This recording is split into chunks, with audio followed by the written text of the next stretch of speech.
की लीला में भगवान ने एक बार अपने मुख में जिम्हाई लेते समय जब मुख खोला, मैया की नजर कन्हैया के मुख में पड़ी और मुख में अखिल कोटि ब्रह्मांडों का दर्शन हुआ। मैया आंखों को मलने लगी, ये मेरे लाला के मुख में मुझे क्या दिखाई दे रहा है, और सोचा कि मेरी दृष्टि का भ्रम हो सकता है। इस बात को जो है मैया ने आई गई कर दिया और फिर कन्हैया धीरे धीरे बड़े होने लगे हैं। और अभी तक भगवान 6 महीने के हो गए हैं और 6 महीने के भगवान का अभी तक नामकरण संस्कार नहीं हुआ। वसुदेव जी को चिंता हुई मथुरा में कि मेरे बच्चे का मेरे बच्चों का जन्म हुआ और अभी तक उनका नाम नहीं रखा गया है। मेरा बड़ा वाला बेटा तो 1.5 साल का होने को हुआ और अभी तक नाम कुछ भी नाम नहीं है। ओहो, गर्गाचारी के पास गए, अपने गुरुजी के पास, बोले गुरुदेव आप जाकर के नामकरण करके आओ, बड़ी कृपा हो। तो गुरुदेव नामकरण करने के लिए गोकुल पधारे हैं और नंद बाबा से मिले। हे नंद जी, वसुदेव जी की प्रार्थना पर मैं उनके पुत्र रोहिणी नंदन का नामकरण करने के लिए आया हूं,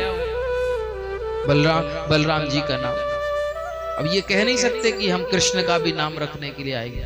वसुदेव जी तो जानते हैं कि वो मेरा बेटा है, पर नंद बाबा नहीं जानते कि ये वसुदेव जी का बेटा है। इसलिए नंद बाबा को गर्गाचार्य ने कहा कि हम वसुदेव जी के पुत्र का नामकरण करने आए। तो नंद बाबा ने कहा जब आप नामकरण कर ही रहे हो, साथ में हमारे लाला का भी कर देना। बोले हाँ जी कर देंगे, पर ये अति गुप्त रीति से काम होना चाहिए, क्योंकि यदि कंस को पता चल गया कि मैं नामकरण करने के लिए आया हूं, तो मैं तो यदुवंशियों का कुलगुरु हूं, तो उसको अभी तक संशय है। अब पक्का हो जाएगा यदि मैं नामकरण करने आया और कंस को पता चल गया। इसलिए तो बोले महाराज चिंता मत करो, गौशाला में चलते हैं। और गौशाला में लेकर के गए और वहीं पर श्री गर्गाचार्य ने भगवान श्री कृष्ण और बलराम का नामकरण संस्कार किया। रोहिणी नंदन का नामकरण करते हुए, इशारा करते हुए गर्गाचार्य ने कहा कि अयम ही रोहिणी पुत्रो रमयन सुहृदो गुणैः आख्यास्यते राम इति बलाधिक्यात वलम विदु। हे नंद बाबा, ये जो रोहिणी की गोद में विराजमान है, अयम ही रोहिणी पुत्रो रमयन सुहृदो गुणई, ये अपने सब प्रियजनों के गुणों में रमण करेंगे, इसलिए इनका नाम होगा राम। परंतु ये बल में अधिक होने के कारण इनका नाम होगा बलराम। महाराज ऐसी बात को सुना और बलराम जी का नामकरण हुआ। बोलो बलराम जी महाराज की। हाँ, बलराम जी का नामकरण हुआ और उसके पश्चात में कन्हैया की ओर इशारा करके और कह रहे हैं कि बाबा ये जो यशोदा जी की गोद में विराजमान है, इनकी तो कुछ बात अलग ही है। आसन वर्णाश्रयो ह्यस्य गृह्णतोनु युगम तनु शुक्लौ रक्तस्तथा पीत इदानीम कृष्णताम गताः। हे नंद बाबा, यशोदा जी की गोद में विराजमान ये प्रत्येक युग में शरीर धारण करते हैं, कभी शुक्ल वर्ण में, तो कभी रक्त वर्ण में, तो कभी पीत वर्ण में। और इस बार इन्होंने जो अवतार लिया है, इस बार जो इन्होंने शरीर धारण किया है, ये कृष्ण वर्ण में अवतार ली जन्म शरीर धारण किया है, इसलिए इनका नाम भी होगा कृष्ण। इनका नाम कृष्ण होगा। बोले कृष्ण कन्हैया लाल की। कृष्ण कन्हैया का नामकरण कर दिया है और दोनों भाइयों का नामकरण हुआ। और उसके पश्चात में भगवान का अन्नप्राशन संस्कार भी हुआ। अन्नप्राशन संस्कार में सांडिल्य मुनि पधारे हैं और समस्त वेद मंत्रों के द्वारा और पूजन पाठ आदि के द्वारा इनका अन्नप्राशन संस्कार भी हुआ। और फिर धीरे धीरे भगवान अब इतने बड़े हो गए हैं कि थोड़े ठुमुक ठुमुक चलने लगे हैं। दीवाल का सहारा पाकर के, दीवाल पकड़ करके खड़े हो जाते हैं और दीवाल के सहारे सहारे चलने लगे हैं।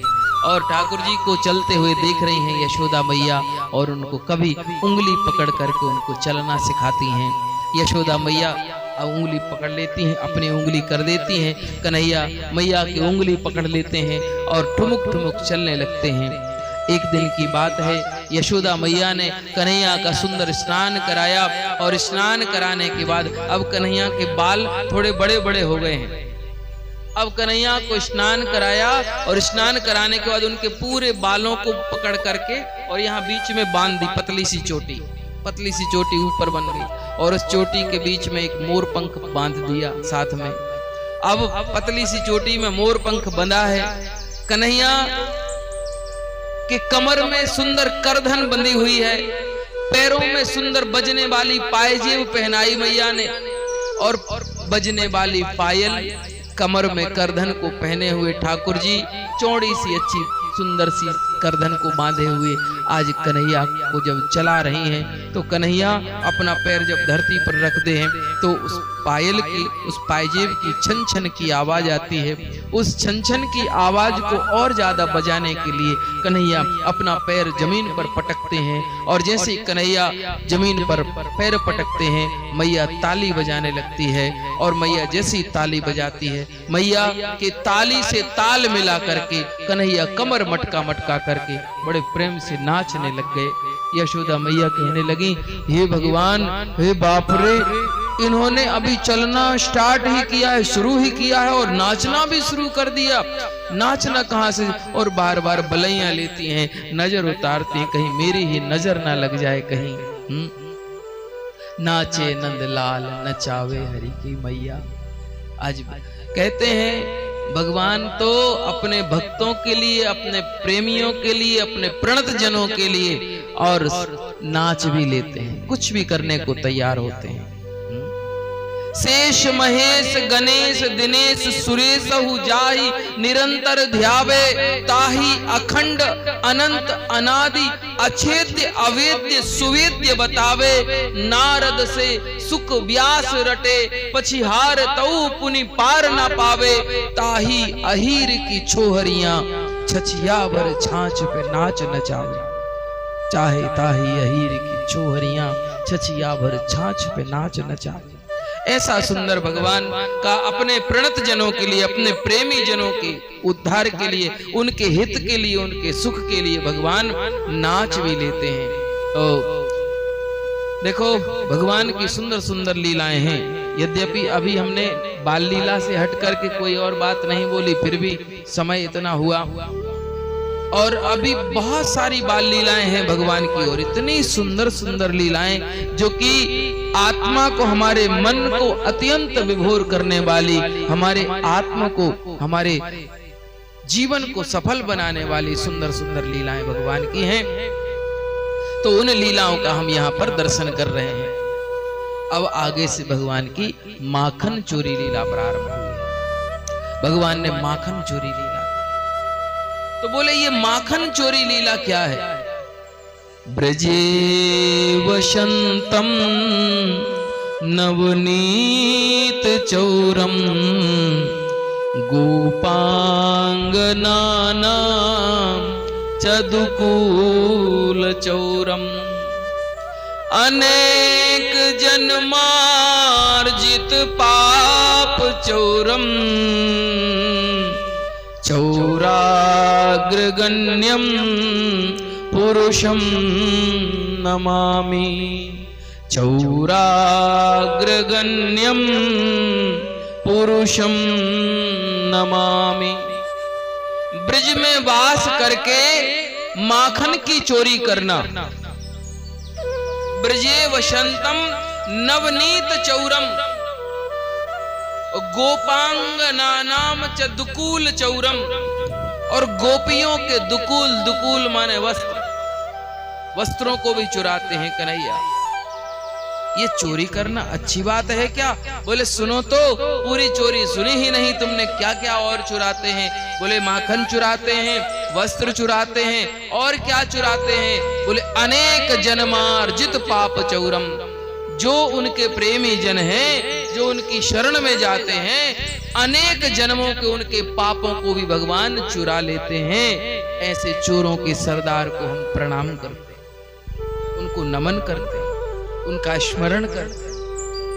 अच्छा, ये माखन क्या है जो चुराते हैं? एक बात और मैं आपको निवेदन करूं, यशोदा मैया और नंद बाबा भगवान के लिए जो माखन तैयार करते हैं अपने घर में, वो बहुत स्पेशल माखन होता है। ऐसा स्पेशल माखन संसार के कितने भी प्रेम करने वाले, अपनी संतान को प्रेम करने वाले माता पिता होंगे तो भी इतना स्पेशल अपने बच्चों को नहीं खिला सकते, चाहे वो कितने भी बड़े धनवान क्यों ना हो। वो कौन सा माखन था? उस माखन को बोलते थे हयंग। भागवत में लिखा हयंग। और वो हयंग बनता कैसे है?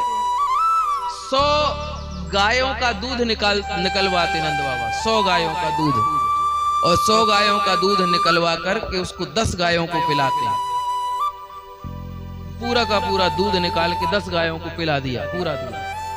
और फिर उन 10 गायों का दूध निकालते हैं और फिर उस 10 गायों का दूध एक पद्मगंधा नाम की गाय है उसको पिलाया जाता है, वो पूरा का पूरा दूध। और फिर उस गाय का दूध निकाल करके और मैया उसको अधोटा करती हैं, ओट ओट करके आधा कर देती हैं। फिर उसमें दही डाल करके जामुन लगाती हैं, जमा देती हैं दही। और फिर जब वह दही जम जाता है तो मैया अपने हाथ से उसको बिलोती हैं और उससे जो मक्खन निकलता है वह कन्हैया के लिए खाने के लिए देती है। सोचो जरा, इतना स्पेशल मक्खन कौन खिला सकता है अपने बच्चे? लेकिन यशोदा मैया, नंद बाबा इतना स्पेशल मक्खन उनको खिला, फिर भी भगवान दूसरों के घर माखन चुराते हैं। ऐसा क्या कारण है माखन चुराने का? तो बोले भगवान, सही बात तो यह है कि वो माखन नहीं चुराते, वो ब्रजवासियों का हृदय चुराते। कैसे? बोले तुलसीदास जी लिख रहे ना, संत हृदय नवनीत समाना। संतों का हृदय कैसा है? नवनीत के समान है। नवनीत माने मक्खन। और गोपियां जो संत हैं, ब्रजवासी, वो साक्षात संत हैं। उन संतों का, वो संत जो क्या है ठाकुर जी, उन भक्तों का हृदय रूपी मक्खन चुराते हैं। और ऐसा नहीं कि गोपियां अगर मक्खन चुराते हैं तो उनके ऊपर केस कर दिया होगा कि तुम्हारा चोरी, माखन चोरी करी। गोपियां खुद चाहती थी कि कन्हैया हमारे घर आवे, तो ऐसे तो आते नहीं। तो भगवान ने उन सब पर अनुग्रह करने के लिए बहाना बनाया कि कम से कम माखन चोरी करने के लिए हम जाएंगे, उनसे हम थोड़ा सा लाड़ लड़ाएंगे, उनसे थोड़ी सी नोक झोंक होगी, उनसे ज्यादा से ज्यादा संवाद होगा, उनसे ज्यादा से ज्यादा बातें होंगी। तो उन पर अनुग्रह करने के लिए भगवान ने ये माखन चोरी लीला करी।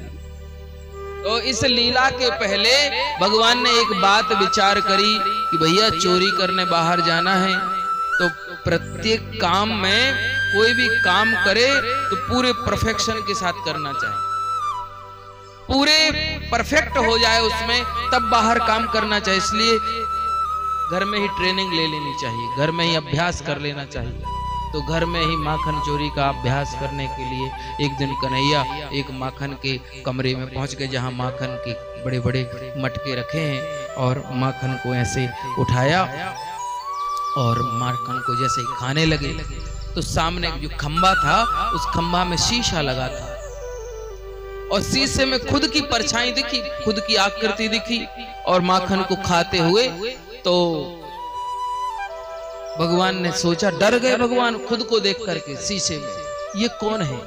इसने मुझे खाते हुए देख लिया है, अब ये कहीं मैया से कह ना देवे, इसलिए हाथ में लगा हुआ मक्खन शीशे को खिला रहे हैं। ले तू भी खा ले भैया, तू भी खा ले, पर मैया को कहना मत, इस तरह। और मैया चुपके से देख रही है और सोच रही कितने प्यारे हैं ये कन्हैया, कितने भोले हैं ये, इनको नहीं पता कि ये खुद ही हैं और खुद को माखन खिला रहे हैं। बार बार बलैया लेती हैं, नजर ना लग जाए कहीं पे। एक दिन तो गजब हुआ, मैया, अच्छा थोड़ी सी देर के लिए अगर कन्हैया न दिखे यशोदा मैया को तो विचलित हो जाती, कहाँ चला गया, ढूंढती फिरती है कहीं कन्हैया कहाँ है। कहते हैं जब ये बच्चे जब चलना स्टार्ट करते हैं, शुरुआत करते हैं, नया नया चलना सीखते हैं, तो ज्यादा खतरे का काम होता है। माता पिता ढूंढते फिरते कहाँ चले गए, तुरंत नजर, कहीं गिर ना जाए, कहीं चोट ना लग जाए, कहीं इधर ना चले जाए, कहीं उधर ना चले जाए। तो यशोदा मैया बहुत ध्यान रखती, जरा सी देर नहीं दिखते तो ढूंढने लग जाती कहाँ है। अब छोटा मोटा घर हो तो पता चल जाए, बड़ा घर हो कहीं भी छुपे बैठे रहे पता न चले। ओ एक दिन कन्हैया ने सोचा कि चलो माखन खा लेते हैं, और माखन खाने के लिए गए और मटका, जितने बड़े मटकिया उतने ही बड़े साइज के भगवान, उससे ज्यादा बड़े नहीं है। मटकिया को अपनी ओर झुकाया नीचे की तरफ, उसमें से माखन खाने ही वाले थे, थोड़ा सा मुंह में लगाया, हाथ में पूरा यहाँ तक हाथ लिपट गया माखन में। यशोदा मैया तो खोजती घूम रही थी, कृष्णा कृष्णा कृष्णा क्वासी करोसी किम पितरिति श्रुत्वैव मातुर्वचः। कृष्णा ओ अरे मेरे बाप, पितरिति अपने पिता मान रही है, कहते अरे मेरे बाप क्या कर रहे हो, ऐसे गुस्सा में कह रही कृष्णा ओ अरे मेरे बाप कहां हो, क्या कर रहे हो। श्रुत्वैव मातुर्वचः, सुना माता के वचन, ओहो मैया बुला रही है। और सासंक नवनीत चौर्य विरतो विश्रम्यताम अब्रवीत, जो चौर्य कर्म में विरत थे वो चौर्य कर्म उन्होंने तुरंत रोक करके, और मैया जब तक तो पास में ही आ गई, और मैया खड़ी हैं, कन्हैया नीचे बैठे हैं, खड़े खड़े कह रहे हाँ ये क्या हो रहा है। कन्हैया ने कहा पकड़ी गई चोरी, आज तो चोरी करने आए, आज हमारी शुरुआत थी, पहले ही दिन पकड़े गए, कहां से ढंग की चोरी हो पाई, पर अपन को अपना पूरा काम करना चाहिए। और कन्हैया मैया से कह रहे हैं मैया ये सब तुम्हारे कारण हो रहा है। मैया कह रही अच्छा तू चोरी कर रहे हो माखन की और मेरे कारण क्यों, मैंने क्या किया। बोले माता कंकड़ पद्म राग महसा पाणिर्मया तप्यते, ये आपने मेरे हाथ में, मेरे कंगन में पद्मराग नाम की मणि पहना दी है, और ये पद्मराग नाम की मणि चमकती है, जिसकी चमक से मेरे हाथ में ताप होता है, आंच लगती है उसकी, और उसके ताप को शांत करने के लिए मैंने माखन में हाथ डाला, मैं खा थोड़ी रहा था, ये आप न पहनाती तो मैं न डालता। तो माता कंकड़ पद्मराग महसा पाणिर्मया तप्यते तेनायम नवनीत भांड बिवरी विन्यस्य निर्वापिता। और मैया जो है उनको, मैया अभी इतने से हैं और बातें बनाना भी सीख गए, इतनी बातें भी बनानी। यशोदा मैया फिर कहती भगवान बहुत स्पीड में बढ़ रहे हैं, बताओ अभी से इतनी जो बातें करने लग गए। और एक दिन फिर माखन खाते हुए पकड़े गए, और अचानक से कोई बहाना न मिला भगवान को, तो बच्चों का एक सबसे बड़ा रामबाण होता है कि रोने लग जाते हैं, और भगवान बड़ी जोर जोर से रोने लग गए। यशोदा मैया कहती अरे अरे हम कुछ नहीं कहते, चुप हो जाओ, कुछ नहीं कहते। अब रोने का जब, जो बच्चे कई बार रोने का नाटक करते, अभिनय करते, आंसू एक भी नहीं आता, और बस रोने का उनको मन करता है, बस रोते ही रहते हैं, रोते ही रहते हैं, और उनसे चुप कहने को और कहो चुप हो जाओ बेटा चुप हो जाओ, तो और तेज तेज रोते हैं। उनका कारण कुछ नहीं होता, बस उनको मन करता है कभी कभी ज्यादा रोने का, तो बस रोते रहते हैं, आंसू एक भी नहीं आता, बस बैठे बैठे रोते रोते बस ऐसे। तो भगवान रोने लग गए बड़ी जोर जोर से। तो वहां पर मैया कह रही बेटा चुप हो जा, तुझे मैं चंदा दूंगी, तुझे चंदा चाहिए ना, तुझे चंद्र खिलौना दे हूं, ये चंदा दिख रहा है ना आकाश में, ये तुझे खेलने के लिए दूंगी। अच्छा मुझे चंदा चाहिए, मुझे चंदा चाहिए। भगवान कह रहे मुझे वही चंदा चाहिए। भगवान, मैया कहने लगी हे भगवान कह तो दिया, अब इनको चंदा कहां से लाके दे। परात में जल भरा और जल भर करके चंद्रमा का प्रतिबिंब दिखाया परात में, परंतु चंद्रमा, भगवान तो समझ रही है परात है, चंद्रमा नहीं है। भगवान ने कहा ये नहीं, मुझे वही चंदा चाहिए, मुझे वही चंदा चाहिए। और मैया ने, अच्छा मैया बाबा जो छोटे छोटे बच्चों को जो माता पिता उनको लालन पालन करते हैं, वो बहुत बड़े बड़े अच्छे सुंदर सुंदर कहानीकार बन जाते हैं, राइटर बन जाते हैं, नाना प्रकार के कवि बन जाते हैं वो लोग। उनको खिलाते खिलाते ऐसी ऐसी कहानियां गढ़ देते हैं, नई नई कहानियां। तो यशोदा मैया भी रोज एक नई कहानी सुनाती हैं। सुनाती, कथा ही है उनको भगवान, बेटा वो जो दिख रहा है ना वो चंदा नहीं है, तो क्या है? बोले वो माखन का लौंदा है। तो बोले हमें वही माखन चाहिए। बोले बेटा पर वो माखन खाने योग्य नहीं है, उसको गौर से देखो, उसमें तुम्हें कुछ काला काला दिखाई दे रहा है क्या? हाँ हाँ काला काला, उसमें बेटा विष लग गया है, इसलिए उस माखन को कोई नहीं खाता, इसलिए ऐसे ही पड़ा रहता है वो माखन। अच्छा उसमें विष कैसे लग गया? क्या बताऊं बेटा, एक बार देवताओं ने और असुरों ने मिलकर के समुद्र का मंथन किया। और समुद्र का मंथन कैसे? बोले जैसे हम दही मंथन करते हैं ना, उसी तरह समुद्र का मंथन किया। तो भगवान कह रहे हैं मैया उसमें कितनी गायों ने मिलकर के दूध दिया होगा कि समुद्र बन गया, समुद्र बराबर दूध हो गया। तो मैया कह रही हैं बेटा जो भगवान गाय के स्तन में दूध बनाते हैं ना, वो बिना गाय के भी दूध बना सकते हैं। भगवान सर्वशक्ति संपन्न है, इसलिए उनको किसी की आवश्यकता नहीं। उस क्षीर सागर में उन्होंने मंथन किया। अच्छा फिर बोले बेटा उसमें मंथन जब किया तो उसमें से विष निकला, तो विष को फिर सारे लोग परेशान होने लगे। फिर विष को भगवान शिव जी ने पी लिया, पर थोड़ा सा विष और गिर गया था कहीं, तो वह विष इस मक्खन में लग गया। तब से इस मक्खन को कोई नहीं खाता। ये तो कुछ भी बात नहीं बेटा, इससे भी सुंदर मुख वाली तुझे बहू ला करके दूंगी। और जैसे ही बहू का नाम सुनते हो चुप हो जाते, मुझे बहू चाहिए, मुझे बहू चाहिए, हाँ मुझे शादी करनी है, मुझे बहू ला करके दो। और फिर बहू की बात चलती रहती, कैसी बहू होगी तुम्हारी, कितनी सुंदर बहू होगी। और बस उसकी याद कराते कराते, नाना प्रकार की बात करते करते, और मैया लोरी गाते गाते फिर इनको सुला दिया करती है। और इस तरह से भगवान की सुंदर सुंदर घर की लीलाएं हो रही हैं। एक दिन नंद बाबा प्रतिदिन ब्रह्म मुहूर्त में उठ करके और यमुना जी में स्नान करने जाते हैं। एक दिन की बात है कि नंद और घर में लौट करके आते हैं और सालिग्राम भगवान की पूजा करते हैं। सालिग्राम, छोटे से सालिग्राम भगवान की पूजा कर रहे थे नंद बाबा। और प्रतिदिन का काम है कि नंद भगवान भी जल्दी उठ जाते हैं ब्रह्म मुहूर्त में ही। स्नान भले ही नहीं किया, पर नंद बाबा जहां पूजा कर रहे होते वहीं जाकर के चुपचाप एक कोने में बैठ जाते हैं और नंद बाबा के द्वारा की हुई वो सारी पूजा को देखते रहते हैं। एक दिन की बात है कि नंद बाबा ने सालिग्राम भगवान को पहले बढ़िया दूध चढ़ाया, दही चढ़ाया, शक्कर चढ़ाई, शहद चढ़ाई इत्यादि, घी चढ़ाया और नाना प्रकार के उनको तुलसी पत्र आदि, सुंदर इत्र, केशर आदि चढ़ाया। तो और फिर माला लेकर के और माला झोली में हाथ डाल करके आंख बंद करके जाप करने लग गए नंद बाबा। तभी भगवान गए और ऐसे सालिग्राम उठाए, छोटे से तो गोल बाल मुकुंद है ही है, छोटे से गोल मटोल उठा करके मुख में रख लिए, अपने मुख में रख लिए। नंद बाबा की माला पूरी हुई और जैसे ही प्रणाम करने के लिए सालिग्राम को सिर झुकाया, दर्शन, सालिग्राम गायब।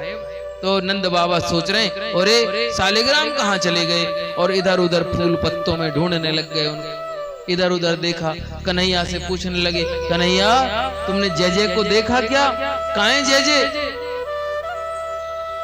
कन्हैया कह रहे अरे जय जय तुमने देखे, उठाई क्या तुमने, जय जय को लिया? बोल क्यों नहीं रहे, तुम्हारे मुंह में क्या है? बोले इधर दिखाओ, मुंह दिखाओ। और नंद बाबा ने जैसे गाल पकड़ के धीरे से दबाए ना, गपक से सालिग्राम जी बाहर निकल। ओहो, नंद बाबा कहते हैं हम बेटा जिनकी इतनी पूजा करते हैं, इनको सुंदर सुंदर यमुना जल चढ़ाते हैं, तुलसी दल चढ़ाते हैं, सुंदर पंचामृत से स्नान कराते, तुमने इनको क्यों खाया? तो बोले बाबा आप रोज रोज शक्कर चढ़ाते हो, शहद चढ़ाते हो, हमने सोचा मीठे हो गए होंगे, यही लिए मैंने चख करके देखा, पर मीठे तो है ही ना है, आपके बाद कभी ना खाऊंगा। ऐसा कह करके और भगवान चले गए। कभी नंद बाबा की पादुका को पहनने का प्रयास करते हैं, इतनी बड़ी बड़ी खड़ाऊं, भगवान के नन्हे नन्हे से चरण और उनकी खड़ाऊं इतनी बड़ी बड़ी, उनकी पादुका और उनके पांव में पहनने का प्रयास करते, जब वो पांव में नहीं बनती उनके, तो फिर उन दोनों पादुका को उठा करके अपने सिर पर रख लेते हैं और सिर पर रख करके पूरे महल में घूमते हैं। आकाश से देवता ये दृश्य देखते हैं और नंद बाबा के भाग्य की सराहना करते हैं। वाह नंद बाबा, न जाने तुमने कौन से ऐसे पुण्य किए थे कि जिस पुण्य के प्रभाव से अखिल कोटि ब्रह्मांड नायक परब्रह्म परमात्मा जगत नियंता जगदाधार अकारण करुणा वरुणालय भक्त वांछा कल्पतरु तडिद्युत विनिंदित पीतांबरधारी भगवान श्री कृष्ण तुम्हारी पादुका को सर पर लेकर के घूम रहे हैं। वाह नंद बाबा, तुम्हारे भाग्य का क्या कहना। ऐसी सुंदर सुंदर लीला करते हैं। कभी फल बेचने वाली आती है, उसको थोड़े से अनाज के बदले में उसके पूरे फल ले लेते हैं और उसको अपनी मुस्कुराहट रूपी धन दे देते हैं और वह फल वाली सनाथ हो जाती है और उस पर अनुग्रह करते हैं, उस पर कृपा करते हैं। इस तरह सुंदर सुंदर लीला करते हुए भगवान बड़े होते हैं और कहते हैं एकदा क्रीडमानास्ते समाद्या गोपदारकः कृष्णो वरदम भक्षित्वा निति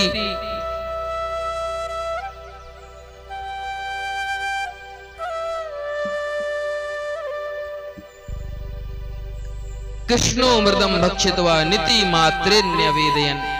भगवान ने एक बार मिट्टी खाई तो मैया ने कहा कि मैया से शिकायत कर दी।